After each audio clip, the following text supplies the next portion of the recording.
अब हम देखते हैं जो हमने वाइंडिंग, सिंगल फेज वाइंडिंग किस तरह से की जाती है। फर्स्ट हम लेते हैं वेव वाइंडिंग। वेव वाइंडिंग ये किस तरह से होती है। ये 4 पोल हैं हमारे पास, 1 2 3 4, इस तरीके से 4 पोल हैं, एन एस। ये हमारी कोयल इस तरीके से यहाँ से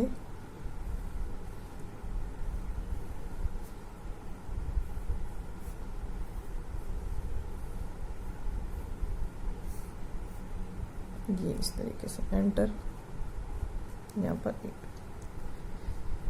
ये हमारी इस तरह से वेव वाइंडिंग होती है। ये जो वाइंडिंग है single turn single phase wave winding है। Single turn single phase wave winding ये इस तरीके से की जाती है। ठीक है, इसमें कोयल साइड जो होती है, कोयल साइड यानी बराबर पोल, एक पोल में एक कोयल साइड है, देखो कोयल साइड बराबर पोल, ये है इसकी। सेकंड हमने देखी कौन सी, नाम क्या था, हेमीट्रोपिक। हेमीट्रोपिक या बहुव्रत या फिर अर्ध कुंडलन जिसको हम कह रहे हैं, ये तीनों एक ही है। ये भी एक तरह की वेव वाइंडिंग है। किस तरह की वाइंडिंग है, वेव वाइंडिंग है एक तरह की। मैक्सिमम ईएमएफ जनरेट करने के लिए ये की जाती है, मैक्सिमम ईएमएफ जनरेट करने के लिए, और आर्मेचर के आधे भाग को ढकती है, इसलिए इसको अर्ध कुंडलन भी कहा जाता है। आर्मेचर के आधे भाग को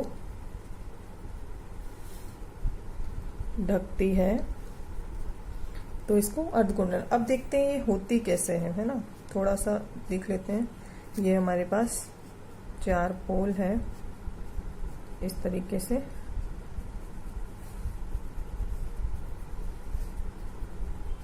एन एस इस तरीके से।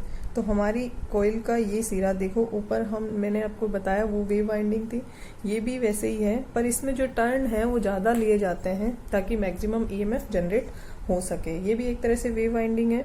तो देखो यहाँ से ऐसे लेकर यहाँ से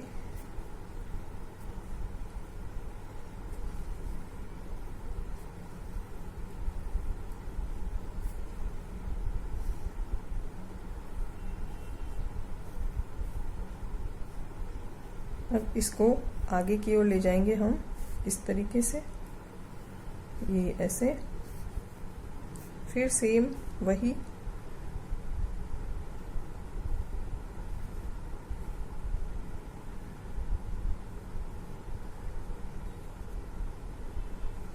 ये हमारी वाइंडिंग इस तरीके से होती है। ये हेमीट्रोपिक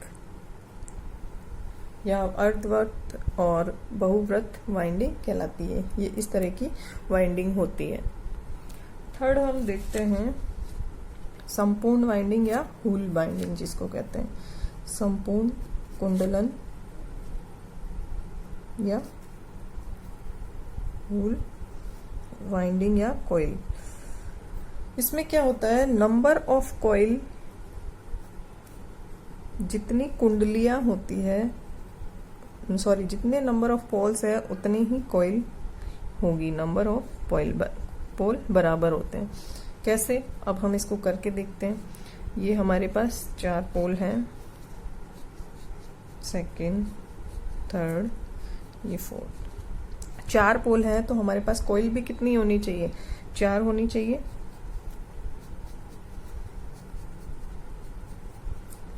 एन एस इस तरीके से। तो हमारे पास 4, तो ये वाइंडिंग कुछ इस तरीके से की जाती है।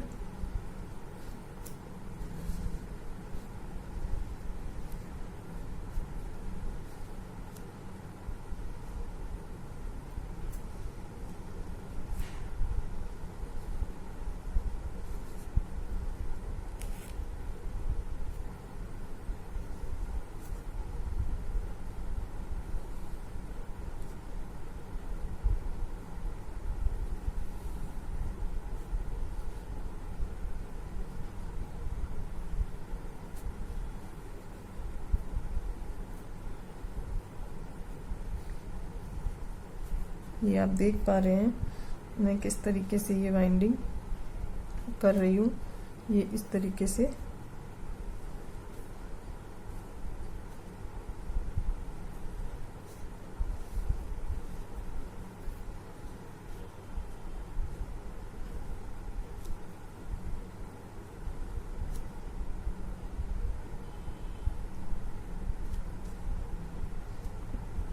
पॉइंट A1, ये 1 2 3 4 5 6 7 8 9 10 11 12, ये 13, ये 14 और 2 कोयल जिस तरह से वैसे सिरे जो बाहर निकले हैं हमारे इस तरीके से, ये 1 और 2, ये इस तरीके से, ये 15 और 16। हर पोल में देखो 4 पोल है तो 4 कोयल के सिरे हैं, कोयल है 1 2 3 4 1 2 3 4, ये इस तरीके से। इसलिए संपूर्ण वाइंडिंग जो है नंबर ऑफ कोयल बराबर होता है नंबर ऑफ पोल, ये है पूर्ण वाइंडिंग। और जब आर्मेचर के कोयल और पोल की संख्या बराबर होती है और इस वाइंडिंग में एक खांचे में 2 कोयल साइड है, मतलब ये 2 कुंडलियां आगे, साइड कितनी है 2 ही तो है, टर्न आगे की ओर जा रही है। तो इस वाइंडिंग में आर्मेचर के एक खांचे में, आर्मेचर के एक खांचे में 2 कोयल साइड होती है, इसलिए इसको डबल लेयर वाइंडिंग भी कहते हैं। एक खांचे में 2 कोयल साइड,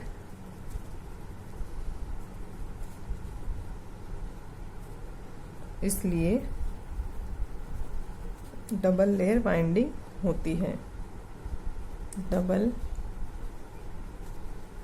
वाइंडिंग होती है। ये हो गया हमारा वेव वाइंडिंग हो गया, हेमीट्रोपिक बहुवर्त अर्धकुंडलन हो गया, और ये संपूर्ण वाइंडिंग इस तरीके से होती है। नेक्स्ट लास्ट जो एकत्रित वाइंडिंग में जो बचा है वो है हमारा लेप वाइंडिंग, वो हम करते हैं अभी। लेप चौथा पॉइंट, चौथी तरह की जो वाइंडिंग है वो है लेप वाइंडिंग, जो कॉन्सेंट्रेटेड वाइंडिंग है उसमें। इसमें एक कोयल साइड एक पोल के नीचे और दूसरी कोयल साइड दूसरी पोल के नीचे होती है। मतलब ये हमारा, पहले हम देख लेते हैं ये किस तरीके की होती है। इस तरीके से 4 पोल बना दो,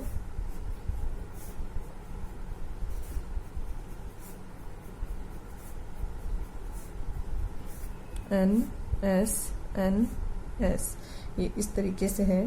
तो ये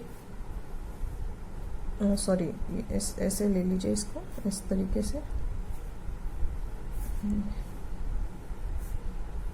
ये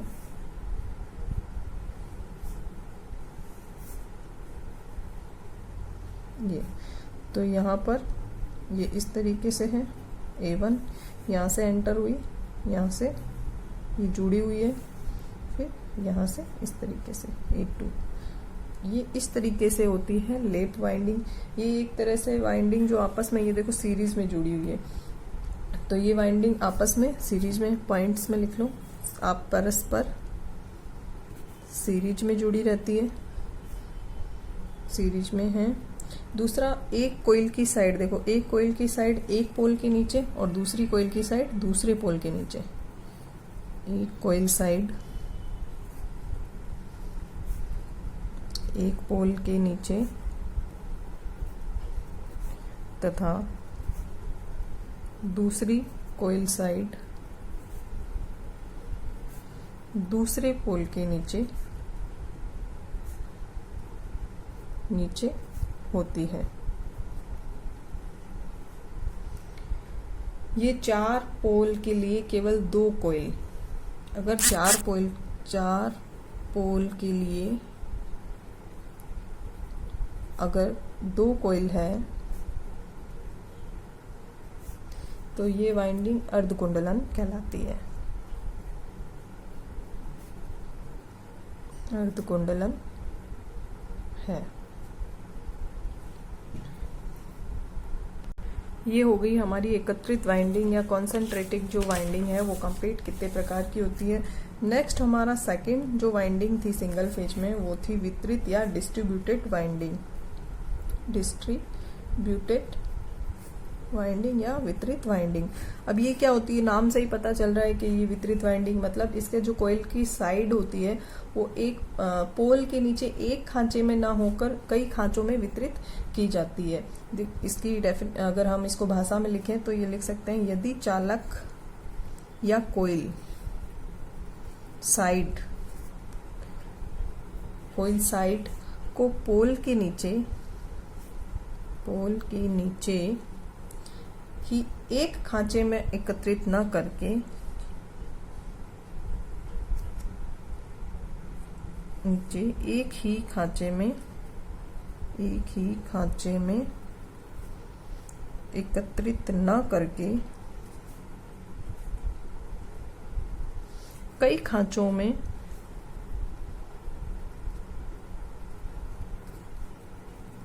वितरित किया जाए या करना डिस्ट्रीब्यूटेड या वितरित वाइंडिंग कहलाती है। अब ये तो आप समझ ही गए होंगे, एक खांचे में अगर आपके पास एक पोल है यहाँ पर और इसका एक ही खांचा यहाँ पर इसकी सम्मुख है, तो अगर एक पोल के एक ही खांचे में पूरी वाइंडिंग कर दी गई है तो वो एकत्रित वाइंडिंग है। अगर एक वाइंडिंग मतलब एक कोयल साइड को अलग अलग खांचों में, ये आगे से आगे चलती जा रही है, अलग अलग खांचों में डिस्ट्रीब्यूट किया गया है तो वो डिस्ट्रीब्यूटेड वाइंडिंग कहलाती है। अब डिस्ट्रीब्यूटेड वाइंडिंग के बहुत सारे लाभ हैं, तो मोस्टली ये वाइंडिंग करना हमारे लिए फायदेमंद रहता है। सबसे पहला लाभ जो है, लाभ लिख लेते हैं, विरूपण और सनादी यानी हार्मोनिक्स को समाप्त कर सकता है पूर्णतया। हार्मोनिक्स और विरूपण को समाप्त कर सकता है पूर्णतया। ठीक है। सेकंड, जो फुल डिस्ट्रीब्यूटेड वाइंडिंग जो होती है वो आर्मेचर प्रतिक्रिया और प्रतिकार्यता को कम करती है। ये हम आगे पढ़ेंगे, ये दोष हैं। आर्मेचर रिएक्शंस क्या होते हैं, आर्मेचर कम्यूटेशन जो आती है इसके अंदर, वो उसको कैसे दूर किया जाता है। तो अगर हम डिस्ट्रीब्यूटेड बाइंडिंग करते हैं, फुल डिस्ट्रीब्यूटेड वाइंडिंग क्या करती है, आर्मेचर प्रतिक्रिया और आर्मेचर प्रतिकार्यता, शायद कम्यूटेशन को ही प्रतिकार्यता कहते हैं, को कम करती है। ये सब इम्पोर्टेंट मतलब पॉइंट टू पॉइंट है बातें, इसको आप ध्यान से पढ़ना। और तीसरा जो है, एक तो सामर्थ्य, वाइंडिंग की स्ट्रेंथ बढ़ा देता है, सामर्थ्य या स्ट्रेंथ बढ़ जाती है, बढ़ा देती है।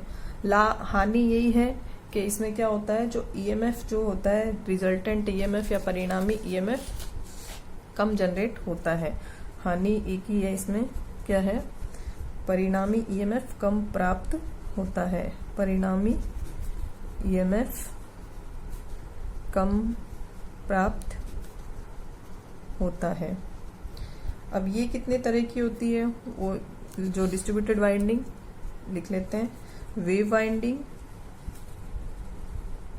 सेकंड कॉन्सेंट्रेटिक और स्पाइरल वाइंडिंग जिसको कहते हैं, कॉन्सेंट्रेटिक और स्पाइरल वाइंडिंग जिनको हिंदी में कहते हैं सकेंद्री या सर्पिल वाइंडिंग। तीसरा है लेप वाइंडिंग। ये डिस्ट्रीब्यूटेड वाइंडिंग के प्रकार हैं। अब ये वाइंडिंग किस प्रकार की जाती है ये देख लेते हैं हम। डिस्ट्रीब्यूटेड में पहले देखते हैं वेव वाइंडिंग। पोल है 4, कोइल साइड है 16।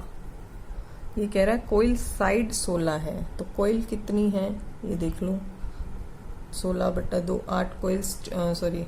और फुल पिच वाइंडिंग कितनी होगी इसकी, फुल पिच।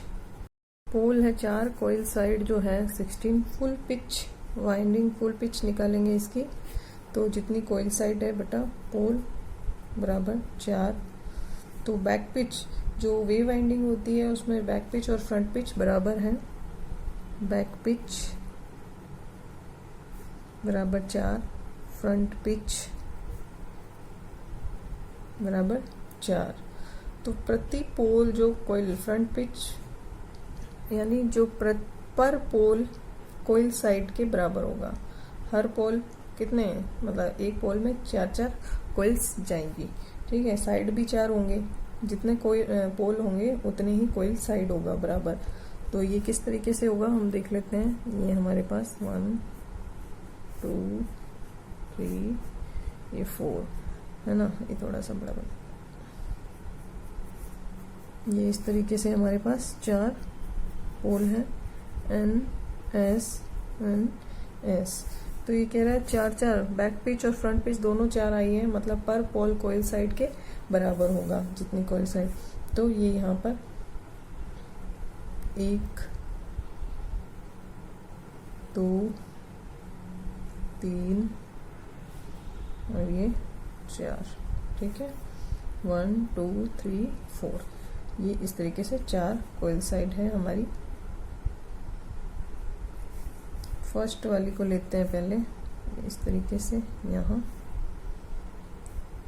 फिर सेकंड वाली को लेते हैं इस तरीके से यहाँ, फिर थर्ड वाली को लेते हैं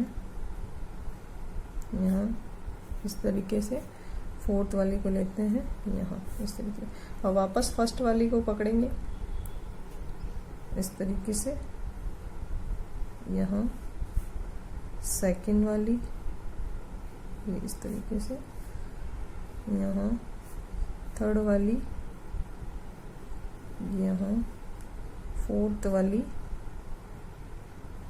ये यहाँ, इस तरीके से आगे ये चलती जाएगी। फिर यहाँ से फर्स्ट टर्न यहाँ, सेकंड यहाँ, फिर ये यहाँ और ये इस तरीके से ये हमारी वाइंडिंग आगे चलती जाएगी।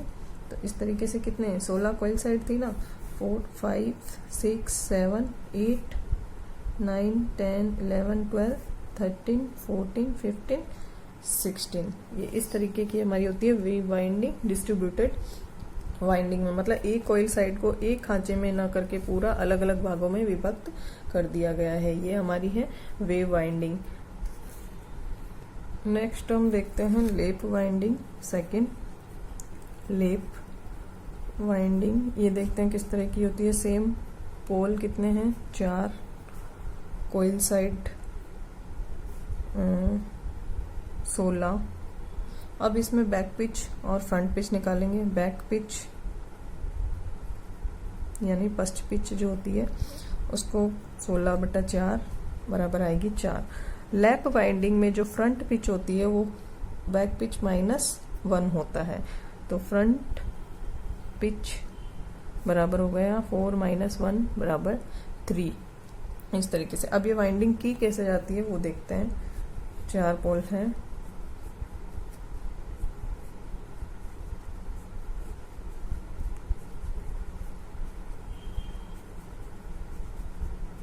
N S N S इस तरीके से।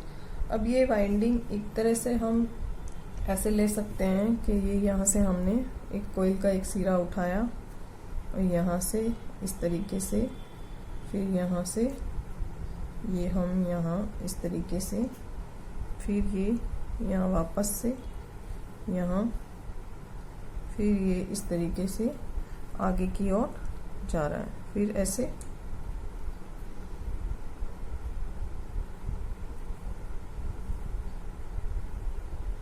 आप देख पा रहे हैं कि मैं किस तरीके से कर रही हूँ।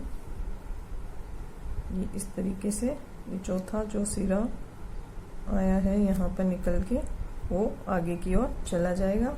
फिर यहाँ से ऐसे, फिर वापस से उसी तरीके से टर्न देने हैं ऐसे।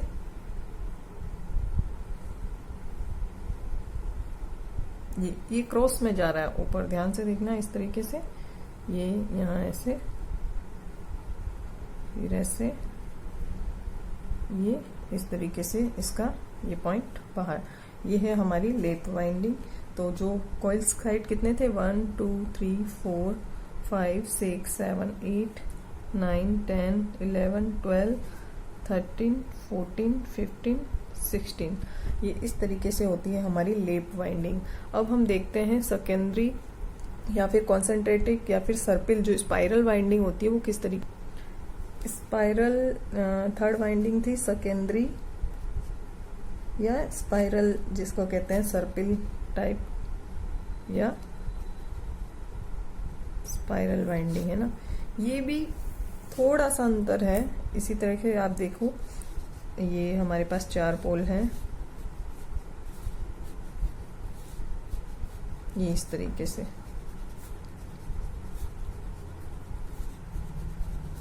NS। मैं समझाने के लिए आपको इस तरीके से रफली बता रही हूँ, आप देख लीजिए, अपनी बुक्स को भी देखिए, इसी तरीके से होती है वाइंडिंग।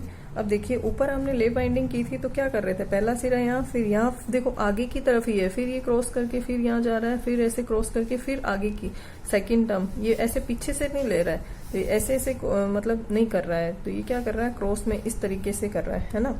अब ये वाइंडिंग देखो किस तरीके से, ये यहाँ पर हमारी कोयल का सिरा आया, ये यहाँ गया, यहाँ से ये सीधा देखो यहाँ लास्ट पॉइंट पे यहाँ आ गया, फिर ये इसी तरीके से आगे, ये इस तरीके से जैसे हम किसी कोयल को बांधते हैं उस प्रकार से ये चौथा सिरा आया, चौथा सिरा यहाँ से लेकर फिर वापस यहाँ इस तरीके से, फिर ये कोयल आगे गई, फिर यहाँ से फिर ये टर्न 2 3 और ये चौथा टर्न आके ये यहाँ पर ये वाइंडिंग इस तरीके से क्लोज होती है। ये हम एंटरिंग पे A1 और बाहर A2, ये इस तरीके से ये वाइंडिंग होती है।